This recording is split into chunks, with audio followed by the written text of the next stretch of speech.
प्रिय बंधुओं, प्रिय मित्रों,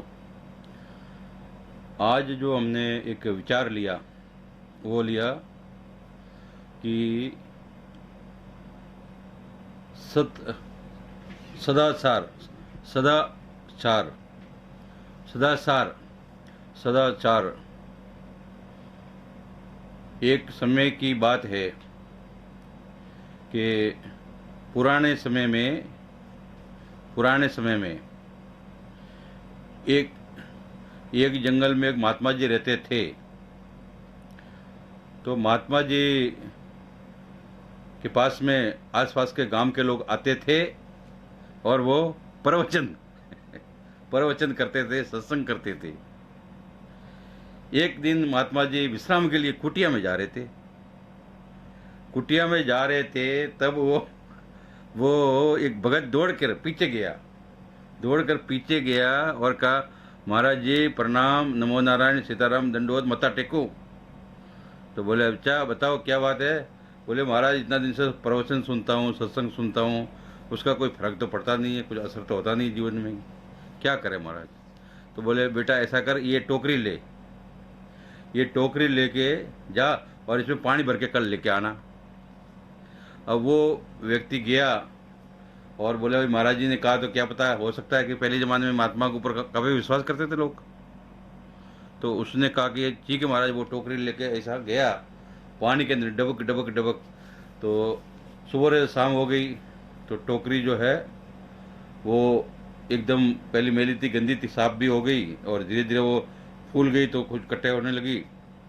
तो पानी रुके नहीं। तो दूसरे दिन फिर वो सुबह महात्मा जी के पास पहुंचा और महाराज बोला कि महाराज ये तो बोले उस टोकरी में पानी तो रुका ही नहीं, तो रुकता ही नहीं है। तो बोले क्या क्या हुआ। तो उसने सारी बताई कि वो साफ भी हो गई, थोड़ा छेद भी कम हो गए। तो बोले ऐसा ही बेटा, बोले ऐसा ही अपना जीवन है कि सत्संग एकदम जो है, सत्संग और सदाचार एकदम प्रवेश नहीं करता है। जैसे तुम धीरे धीरे सुनने की आदत पड़ेगी तो जैसे टोकरी पानी में भीगती जाएगी, उसके धीरे धीरे छिद्र अपने आप ही बंद होते जाएंगे। वैसे ही जीवन में सदाचार भी ऐसे ही आपको होते जाएंगे जी, है ना जी। तो ये बात है, उन्होंने जब महात्मा जी ने उनको बोली तो अभी सदाचार के ऊपर में थोड़ा सा हम प्रकाश डालेंगे, ठीक है ना जी। सदाचार मानव जीवन की आधारशिला है। सदाचार क्या है? मानव जीवन की आधारशिला है और धर्म के लक्षणों में मुख्य लक्षण है। जब तक मनुष्य अपने चाल चलन को आदेश की दिशा में व्यवस्थित नहीं कर लेता तब तक वो इंद्रियों के समक्ष पराधीन रहता है।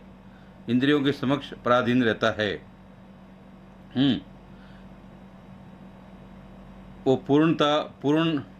पूर्णता प्राप्त नहीं कर सकता।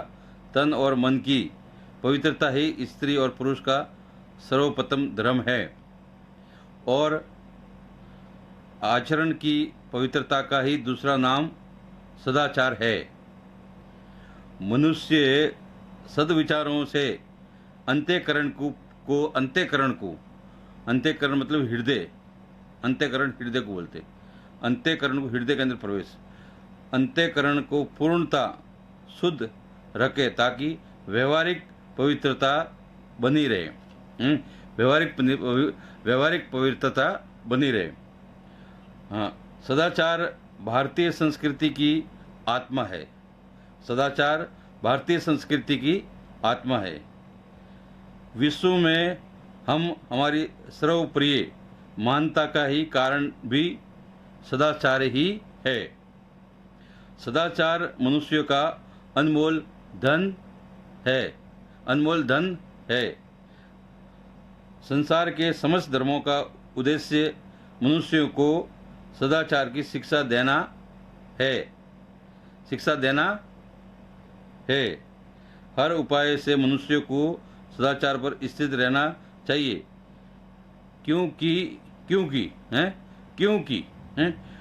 क्योंकि सदाचार का मानव जीवन की नींव है।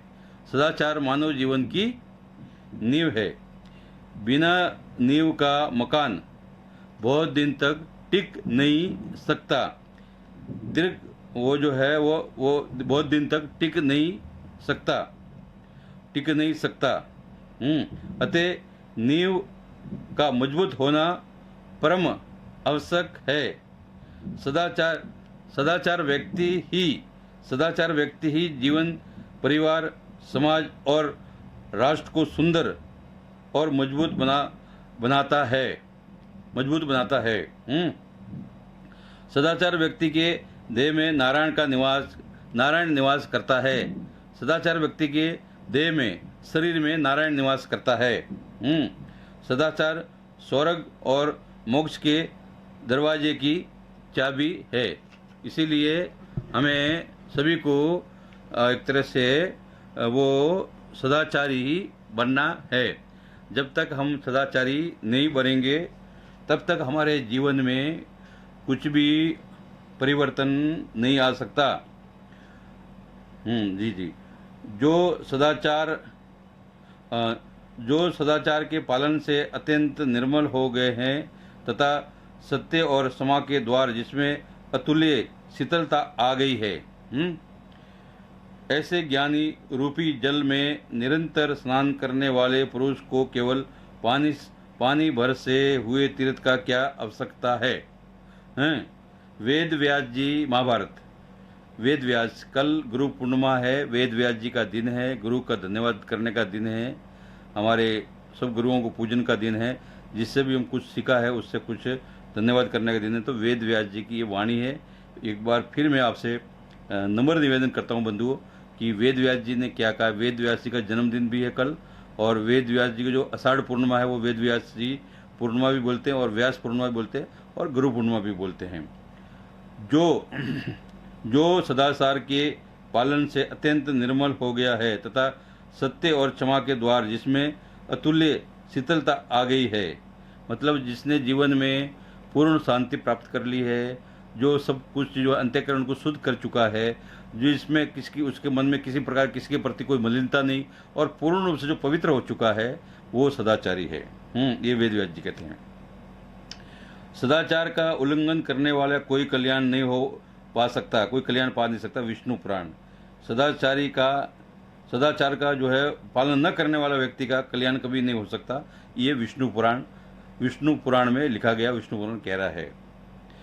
आचार से स्वर्ग मिलता है, आचरण से स्वर्ग मिलता है, आचरण से ही सुख मिलता है, आचरण से ही मोक्ष मिलता है, आचरण से ही क्या नहीं मिलता। नारद पुराण में कहा गया है। वेद स्मृतियों में कहा गया है, आचरण ही श्रेष्ठ धर्म है। आत्मावान द्विज को इस आचरण का पालन करना प्रयत्न होना चाहिए। मनु स्मृति में लिखा है। पराजय और कुटिल आचरण और दोष हमारे पास कभी नहीं आए, ये अथर्ववेद में लिखा गया है कि हम लोग किसी प्रकार का कपट छल किसी के भी साथ में न करें, ये यजुर्वेद में कहा गया है। हम देवों की शुभ मति के अधीन है। देवता जो हमारे प्रति विचार करते हैं, देवों की हमेशा दिव्य दृष्टि रहती है। देववाणी जो होती है वो बहुत पवित्र होती है। तो देवों के अधीन हम सब है। ये जो है हमें हमेशा सदाचारी रहना चाहिए, ये ऋग्वेद कह रहा है। हे इंद्र और अग्नि, हम पापों कार्यों में न लगे, हम हिंसा के कार्यों में मत लगाएं, निंदा के कार्यों में भी मत लगाएं। ये सामवेद बोल रहा है। सामवेद ने कहा है कि हे इंद्र, हम जो है और अग्नि, हम पापों के कार्यों में न लगाएं, हमें हिंसा के कार्यों में मत लगाएं, और किसी की निंदा न करना, किसी को मारना, किसी को दोष देना, ये किसी प्रकार का भी ऐसा कार्य नहीं करना। ये हमारे सामवेद में कहा गया है।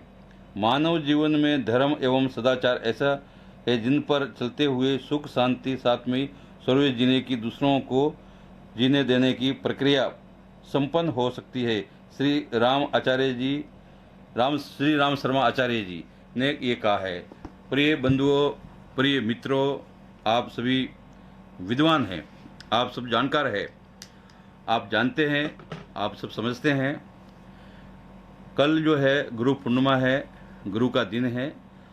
हमारा सबसे पहले तो गुरु हमारा है कि मातृ देवो भवो, पितृ देवो भवो, आचार्य देवो भवो, गुरु देवो भवो।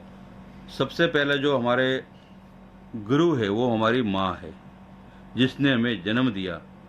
एक बार पिताजी झूठ हो सकते हैं, परंतु माता कभी झूठ नहीं हो सकती। माता पूर्ण माता है, वो पूर्ण अन्नपूर्णा है, शक्ति है। पिता हमेशा आपको आदेश दे सकता है, परंतु माता हमेशा से ये सोचती है कि मैंने अपने बच्चे के लिए कुछ नहीं किया। वो कभी आदेश नहीं देती। वो माँ है, वो पूर्ण है।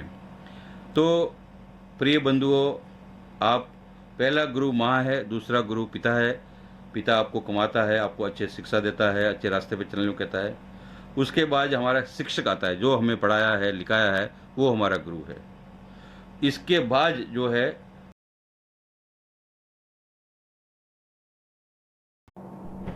व्यक्ति के जीवन में कभी भी व्यक्ति के जीवन में कभी भी जहाँ से भी हम कुछ सीखते हैं, कुछ प्राप्त करते हैं, वो हमारा एक तरह से गुरु है। और जीवन में आप कभी भी गुरु मत बनिए, केवल शिष्य बनिए। शिष्य, अगर शिष्य बनना आपको आ गया तो आप गुरु बन जाएंगे। अगर आपको शिष्य बनना ही नहीं आया तो गुरु क्या बनेंगे? खाक बनेंगे। तो इसीलिए जीवन में सरल बनो, साधारण बनो। महान बनने के बाद फोटो लग जाएगा, अगरबत्ती, धूपबत्ती, दीपक लग जाएगा, कुछ उसमें अस्तित्व वाली बात नहीं है। सरल बनो, हर व्यक्ति के काम आओ, साधारण बनो। सरलता का जो है मापदंड में अपने आप को पूर्ण करो। मैं आपको निश्चित रूप से गुरु पूर्णिमा का, दुधेश्वर भगवान का बहुत बहुत आशीर्वाद, मंगल कामना देता हूँ। आप सबको बहुत बहुत मेरा आशीर्वाद है, मंगल कामना है। सभी बंधुओं को गुरु पूर्णिमा की बहुत बहुत बधाई है। कल गुरु पूर्णिमा है, सब गुरुओं की पूजा करें।